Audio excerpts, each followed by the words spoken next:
Assalamualaikum warahmatullahi wabarakatuh. Masih dengan Panji di sini.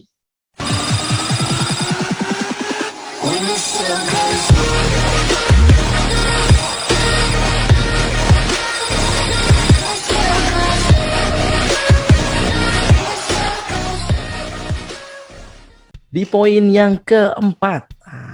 Yang keempat ini adalah banyak sekali orang yang merasa ketika menjalankan bisnis online banyak yang merasa khawatir. Sehingga terkadang khawatirnya berlebihan dan akhirnya dampaknya adalah moodnya yang berantakan, kemudian kinerjanya yang tidak optimal karena terlalu khawatir, terlalu cemas akan sesuatu hal yang belum tentu terjadi. Nah, kenapa poin 4 ini juga dianggap sangat penting, tidak perlu khawatir?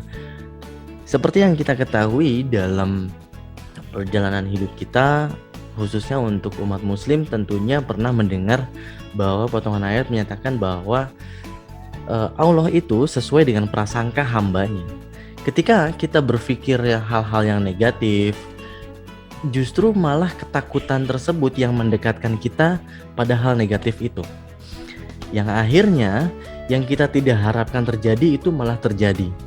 Karena apa? Karena kita terlalu khawatir dan kita terlalu berpikir hal-hal yang negatif.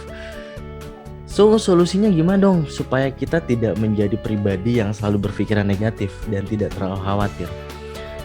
Masih berkaitan dengan poin yang ketiga, itu nikmati setiap prosesnya dan iringi juga dengan hal-hal yang positif.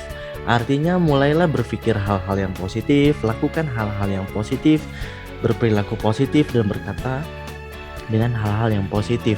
Hal ini yang akan menjaga kita supaya kita senantiasa untuk melakukan hal-hal yang positif dan tidak ada kecenderungan untuk khawatir karena akan kegagalan inilah, karena takut akan hal itulah.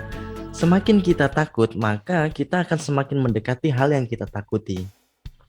Just let it flow, teman-teman. Jadi semua nikmati saja prosesnya, bukan berarti teman-teman menjadi lalai. Hal ini juga perlu difikirkan baik-baik bahwa untuk menjalankan sebuah bisnis itu pasti akan ada resikonya. Namun resiko ini jangan dijadikan hambatan. Jangan dijadikan masalah yang sangat mengganjal dan menjadi hal-hal yang justru menghambat teman-teman untuk semakin berkembang. Betul, kita memang sangat membutuhkan masalah. Karena dengan masalah kita akan menjadi semakin berkembang. Tanpa masalah kita tidak akan tahu harus melakukan apa. Masalah itu adalah nutrisi dan masalah ini adalah sesuatu hal yang akan melatih kita supaya kita menjadi semakin kuat, semakin dahsyat, semakin luar biasa.